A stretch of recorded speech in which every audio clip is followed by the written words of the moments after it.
Bonsoir les amis. Eh bien, je voulais vous informer que j'avais l'intention de faire une série qui s'appellerait La réflexion du jour. Une façon de réfléchir sur certains sujets. Et ça, je produirai ça environ toutes les semaines. Et donc, je vous invite à me suivre dans cette chronique qui va traiter de tous les sujets actuels et d'une façon, disons,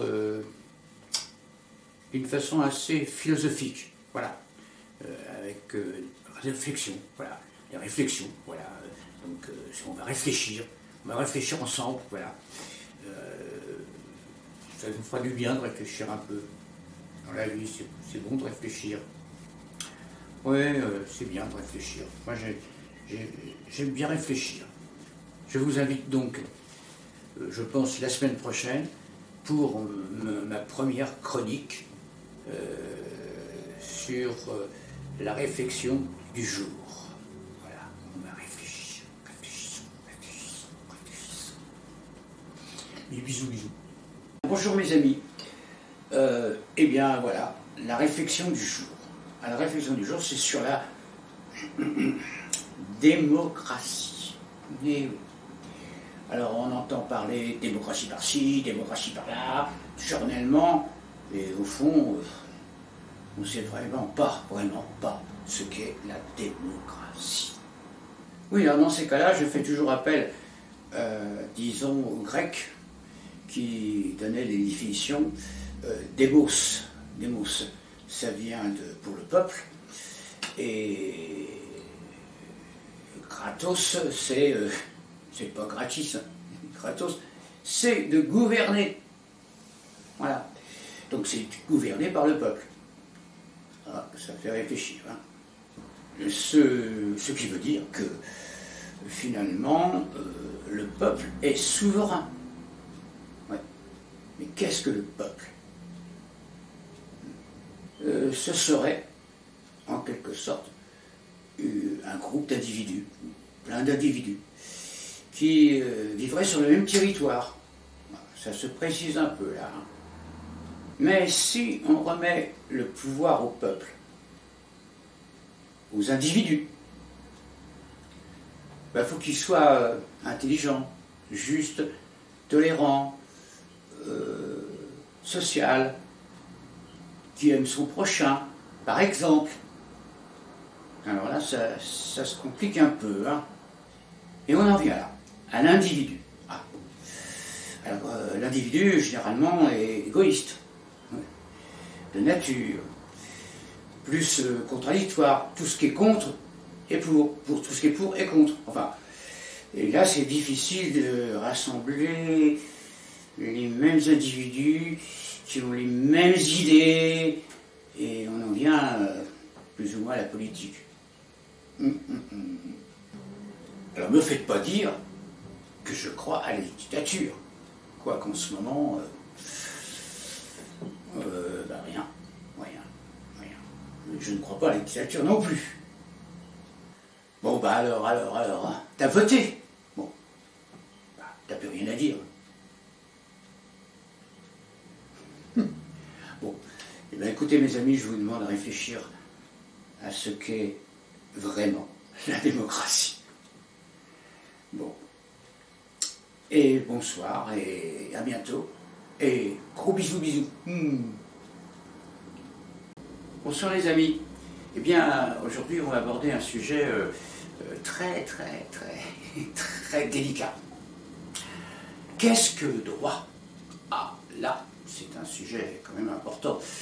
Et ben, disons que c'est, à mon avis, c'est des espèces de règles qui sont faites par les gouvernements. Ça doit être ça, quoi. C'est donc pour ça que les gouvernements se permettent de violer les droits. Bah oui, puisque c'est eux qui les font. Alors, c'est facile pour eux. Hein. Et comme nul n'est censé d'ignorer les lois, bien ils se permettent de passer au-dessus des lois. Et alors là, on est piégé, tout simplement piégé.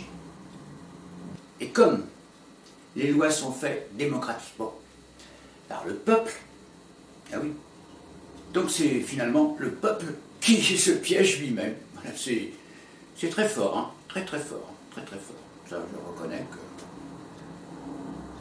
Je pense, finalement, je pense que nous sommes piégés par notre propre pouvoir. Bah oui, le pouvoir du peuple. Je pense que c'est à méditer quand même. Eh bien, je vous souhaite une bonne soirée. Je vous dis donc à bientôt et bisous bisous.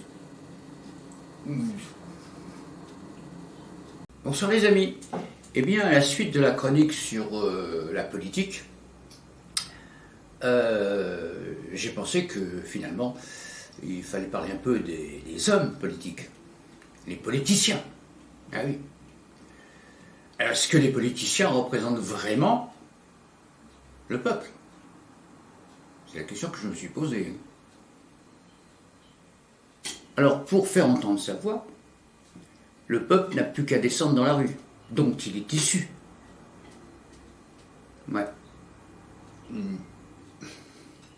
Alors, quand le peuple descend dans la rue, on n'entend pas toujours sa voix. Oui. Alors, comment le peuple peut faire entendre sa voix? À méditer. Alors, mes amis, je vous dis bonsoir et bonne réflexion sur le sujet. Bisous, bisous.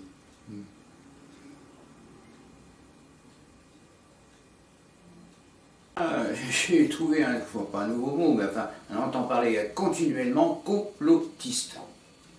Alors je me suis posé la question, qu'est-ce que c'était le complotiste? Alors ce serait quelqu'un qui récuse la version communément admise qu'on appellerait un complotiste. Ouais. Enfin. Donc ce serait quelqu'un qui finalement n'admet pas l'autorité.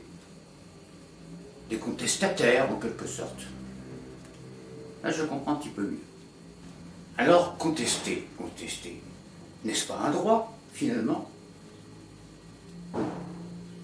Alors je connais des gens qui sont pour tout ce qui est contre et contre tout ce qui est pour.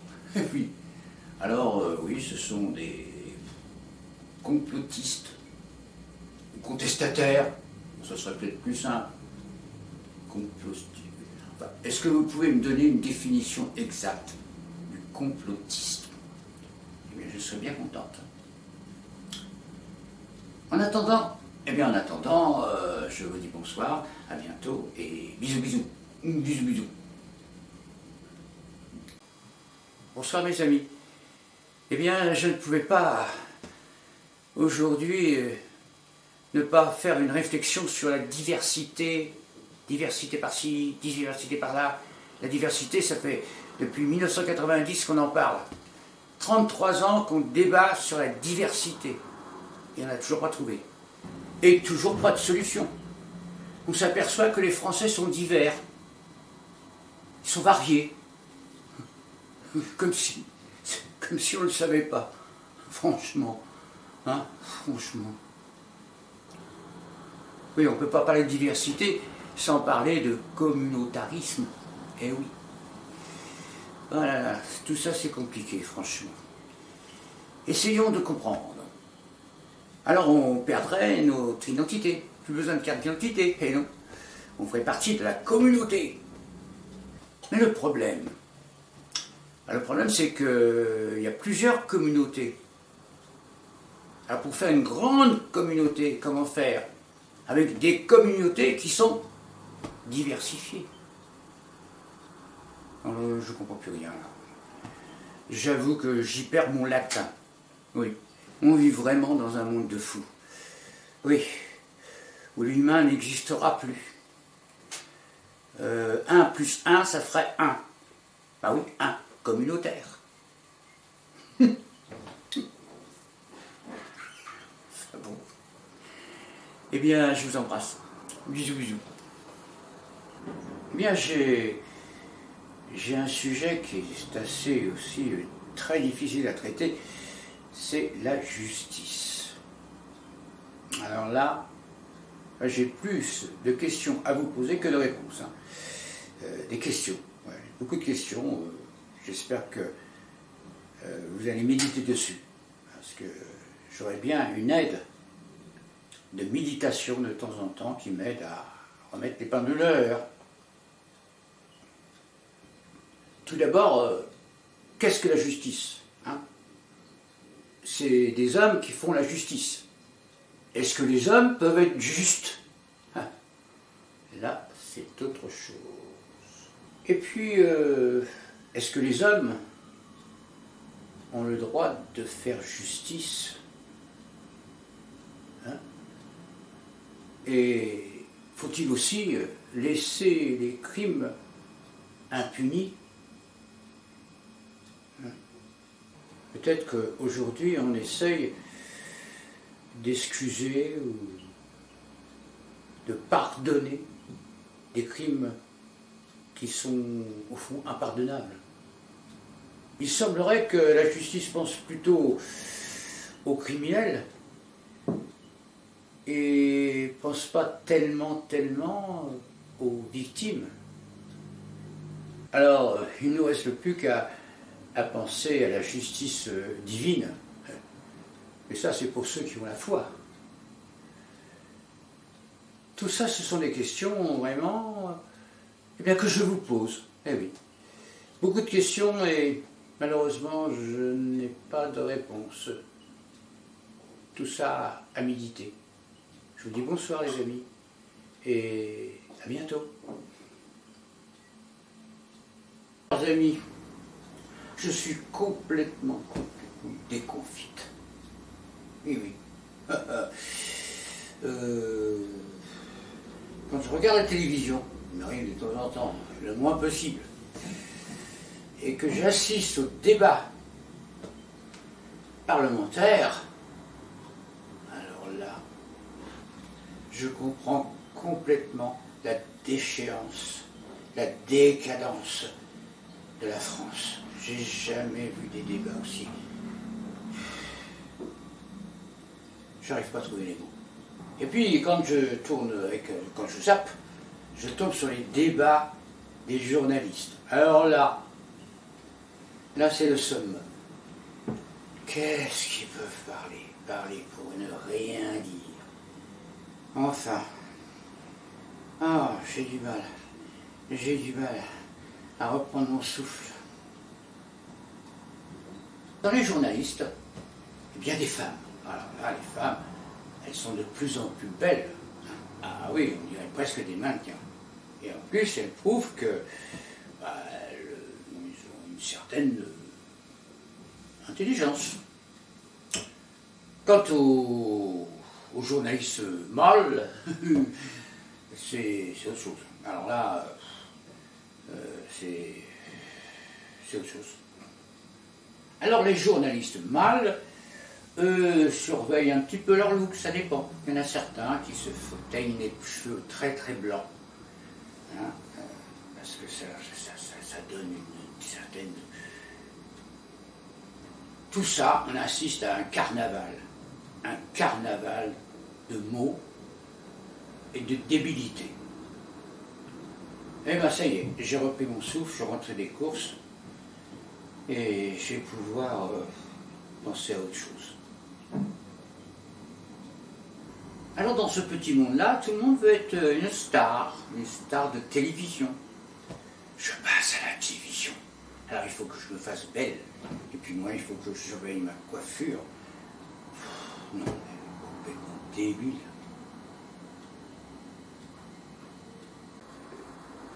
Je voulais prendre un petit peu de recul par rapport à cette histoire de palmade qui a envahi la presse. C'est incroyable parce qu'on a l'impression qu'on parle plus de palmade, l'individu, que des victimes proprement dites. Alors on nous a expliqué que dans le show business c'était monnaie courante, la drogue circulait, comme si c'était une excuse. Hein.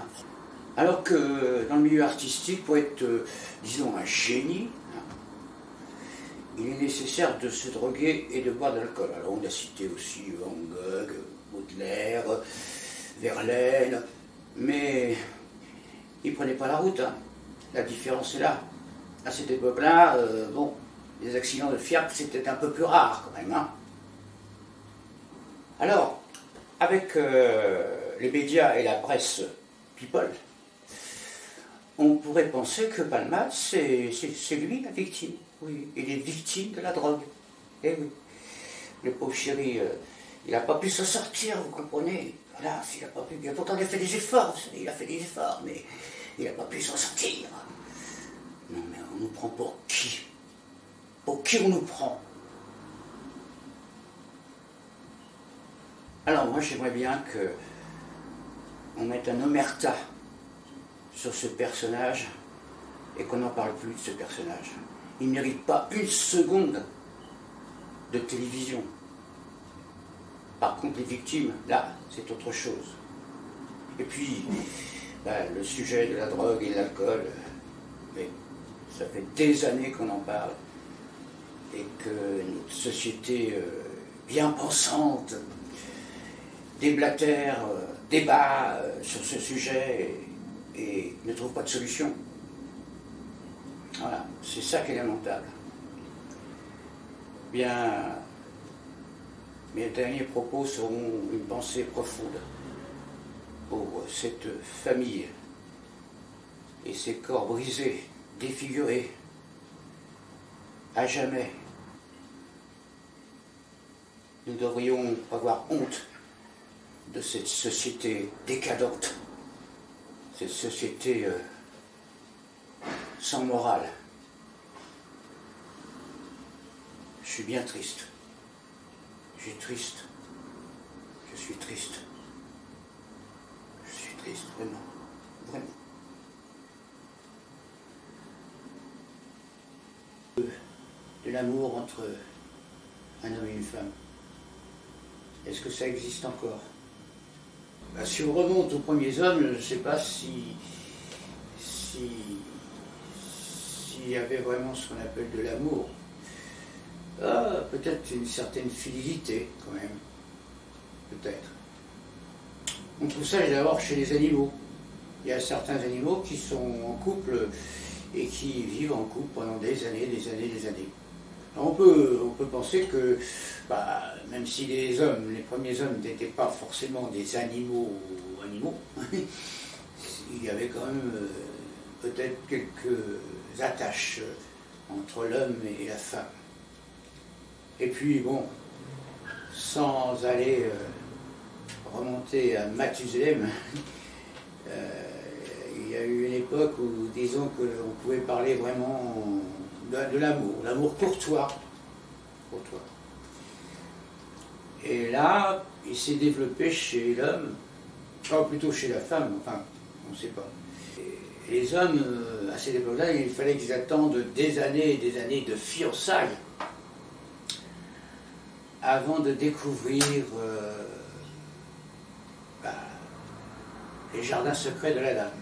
Peut-être que la femme n'a pas su, au cours des siècles, garder ses secrets, disons, intimes, du fait qu'elle est devenue pratiquement un objet. Un objet.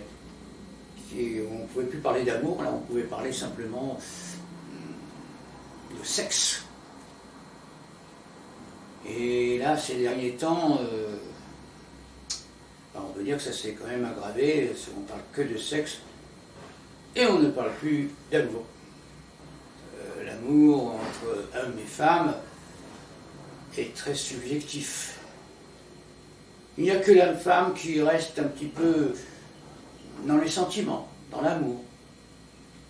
Alors on ne peut pas parler au niveau des hommes, parce que là, au niveau des hommes, on peut penser que les hommes sont redevenus à l'état primitif. Mais en plus avec certaines déviations. Déviation, je veux dire par là qu'ils recherchent le plaisir à tout prix. Alors, plaisir artificiel, plaisir subjectif, dont la femme fait toujours partie de l'objet. Elle est restée à ce stade-là. C'est vrai aussi qu'il y a eu peut-être une dégradation de la femme qui n'a pas su garder ses valeurs auprès des hommes. Ouais. On peut dire que l'amour a pratiquement disparu. Je n'appelle pas l'amour sexuel, ça en fait partie. Mais l'amour sincère, l'amour profond, l'amour où l'homme était transcendé par la femme qui représentait la compagne, la beauté aussi, la maternité, enfin, tout ce que fait la valeur d'une femme. Mais maintenant, de toute façon, les hommes s'en foutent éperdument d'une femme, d'une vraie femme. Ils cherchent... Qu'est-ce qu'ils cherchent, hein? Devinez, qu'est-ce qu'ils cherchent? Le sexe. Le sexe. Et qu'est-ce que c'est le sexe, hein? Bah, on va dire que c'est pas grand-chose. Pas grand-chose. Ça dure quoi? Quelques instants, quelques secondes de plaisir très fugace. Bon. Je voudrais bien qu'on donne la définition actuelle de ce qu'est l'amour entre hommes et femmes, bien sûr. Que le monde humain devient vide de sens. Il est proche du primate. Il a reculé des années-lumière. On peut peut-être dire que le monde d'aujourd'hui est devenu vide d'humanité. Il se rapproche à nos ancêtres, les primates. C'est incroyable. Même, les animaux sont beaucoup plus compatissants vis-à-vis de l'homme. Ça a toujours été des amis, ah oui. Mais là, je crois que on n'arrive même pas au stade de l'animal. Parce que les animaux, pour subsister, sont obligés, malgré tout, de chasser, de tuer. Nous, on n'en a pas besoin, les humains. On pourrait très bien vivre sans tuer. Ce qui faisait la différence entre les animaux et nous, c'est que nous avions de l'humanité. Maintenant, cette humanité n'existe plus. On redevient des animaux qui se battent pour des idées, pour...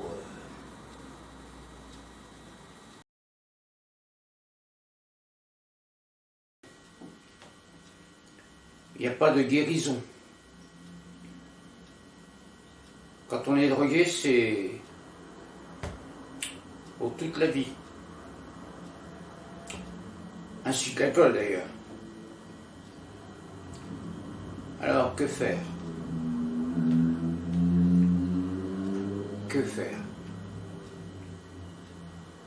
Le problème, finalement, c'est pas tellement de se droguer ou de s'alcooliser. Le problème, c'est quand ça atteint les autres personnes. Alors évidemment, avec la voiture. Mais on peut espérer que la voiture n'existera plus. Elle sera électrique. Elle marchera à tant à l'heure. Alors on limitera les dégâts. Mais il y aura toujours de drogués, il y aura toujours des alcooliques. Alors, il faut interdire aux aux alcooliques et aux drogués de conduire. C'est simple. C'est très simple. Bah oui, mais vous comprenez, on a besoin de la voiture.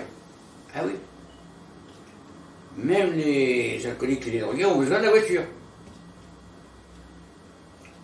Alors il faut leur payer un chauffeur. Moi je vois cette solution-là. Chaque drogué ou chaque alcoolique, on leur paye un chauffeur. Oh, ça coûtera un petit peu à la société, mais beaucoup moins cher que de payer des indemnités aux victimes. Et encore, quand les victimes sont indemnisées. Là encore, c'est une question. Oui. Je divague un petit peu. Mais je suis pas drogué, moi. Hein. Ah non, j'ai tout mon esprit. Alors si j'ai bien compris aussi, c'est que dans le temps, il y avait des drogués. Mais ils étaient sages.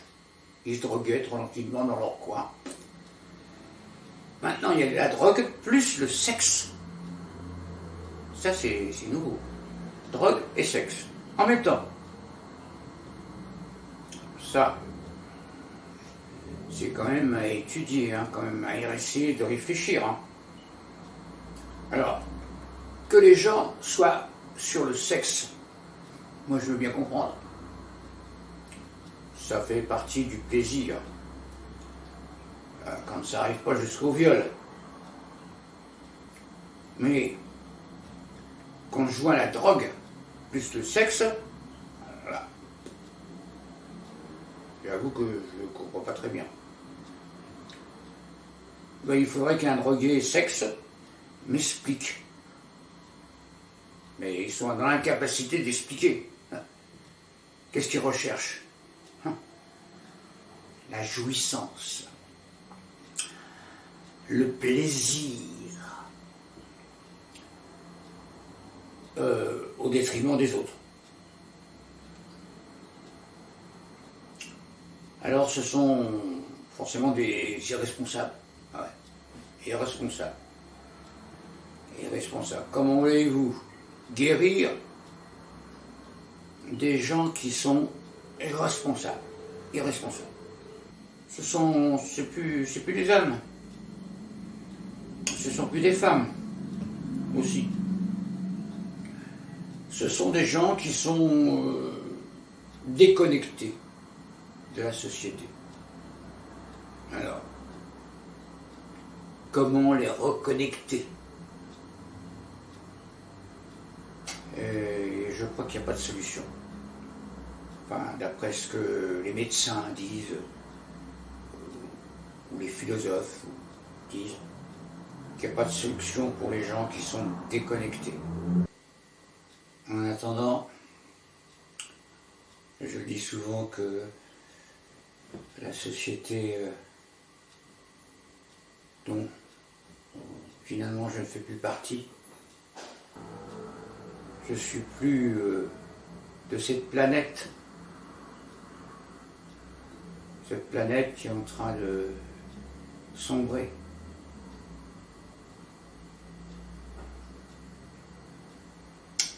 Alors, au revoir, et comme on dit, faisons avec.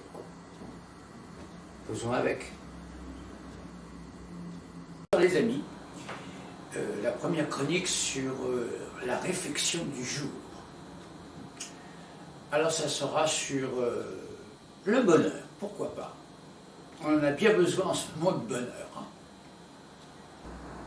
Le bonheur serait un état intérieur de satisfaction.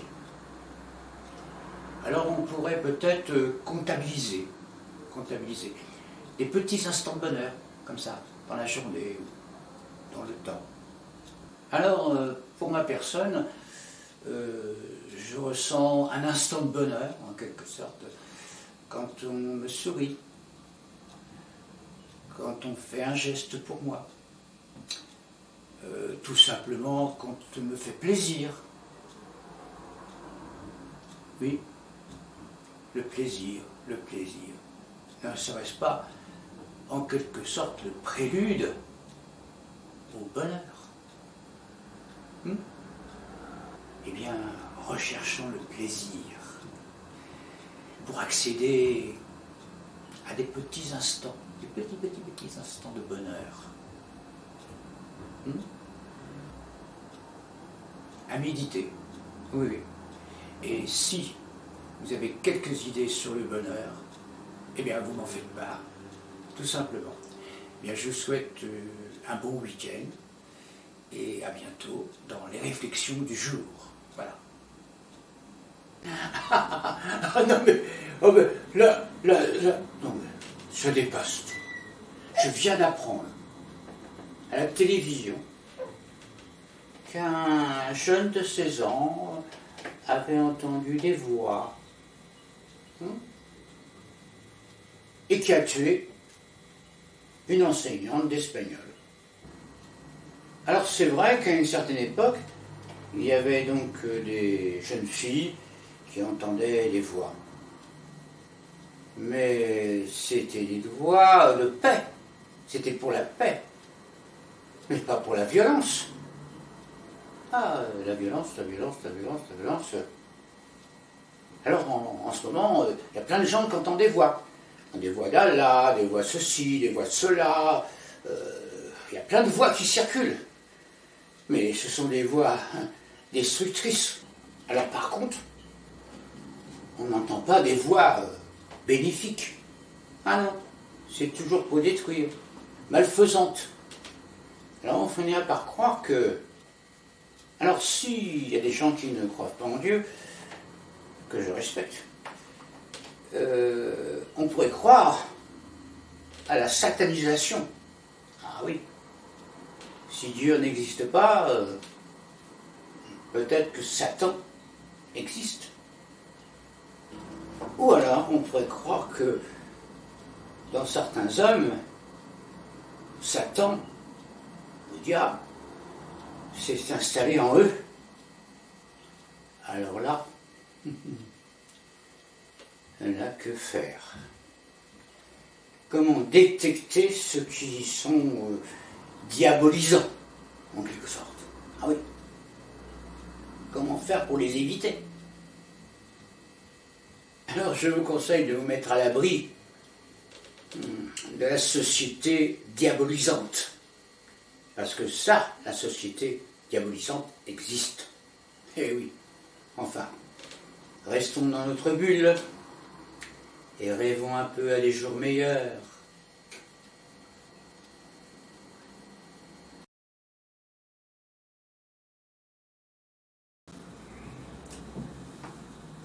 Alors, je suis né en 1941 et j'ai même participé aux barricades de mai 68. Eh oui, ça ne me rajeunit pas.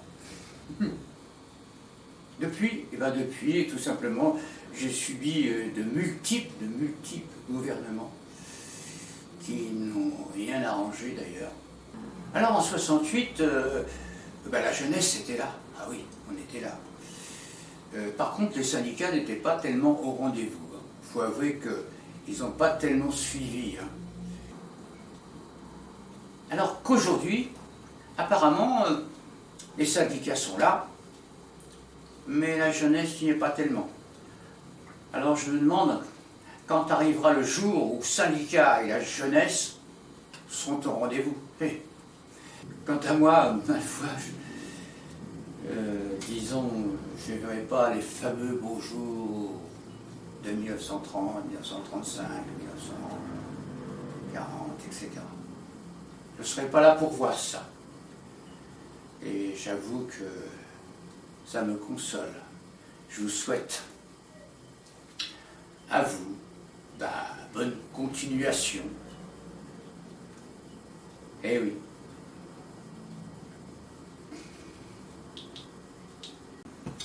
Eh bien, comme réflexion du jour, je vous propose une réflexion que je me suis faite déjà depuis un petit moment. Comment se fait-il qu'il y ait des gens qui sont assis confortablement assis dans la société, qui dirige des gens qui sont debout. Je ne sais pas si vous m'avez bien comprise. Moi, je pense que ça demande réflexion. Enfin, en attendant, je vous souhaite un bon week-end entre deux manifestations, parce que maintenant c'est à l'ordre du jour, hein, c'est courant, en espérant que ça puisse se faire quelque chose plus tard. Eh bien, un bon week-end et bisous, bisous. Bisous, bisous.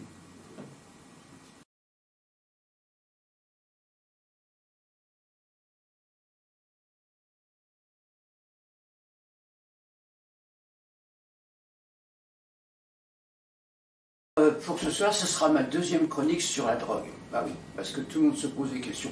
Qu'est-ce qu'il faut faire pour canaliser cette drogue, etc. Alors il y a des débats, des surdébats,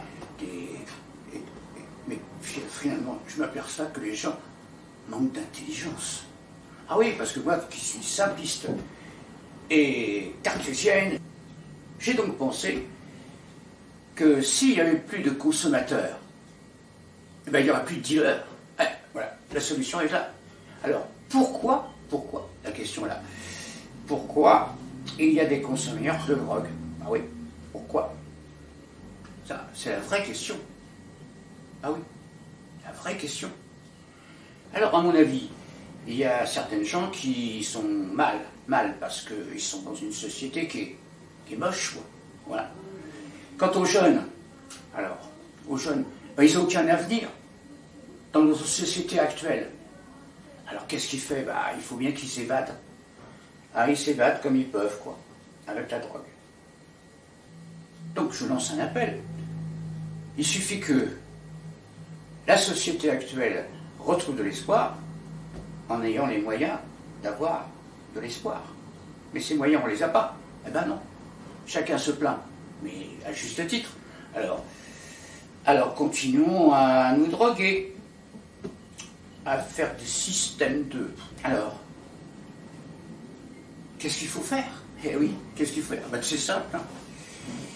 Il faut redonner de l'espoir à la France. Alors, là, il faut chercher. Il faut chercher quelqu'un qui redonne de l'espoir à la France. Et j'ai vu, depuis 50 ans, différents gouvernements. Alors, ça bidouillait à droite, ça bidouillait à gauche.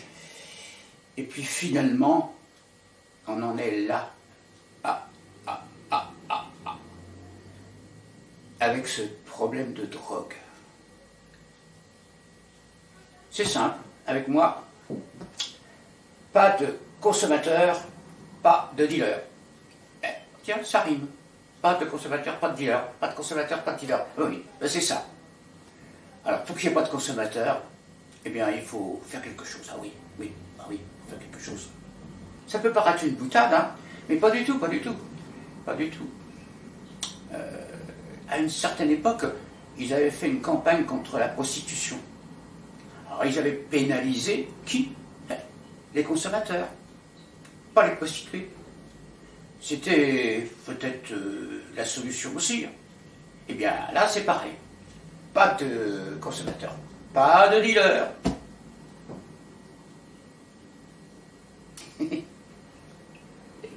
Bon, je vous dis bonsoir et je vous laisse méditer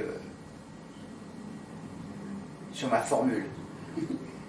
Pas de consommateur, pas de dealer, pas de consommateur, pas de dealer, pas de consommateur, pas de dealer. Oh là là. Bonsoir.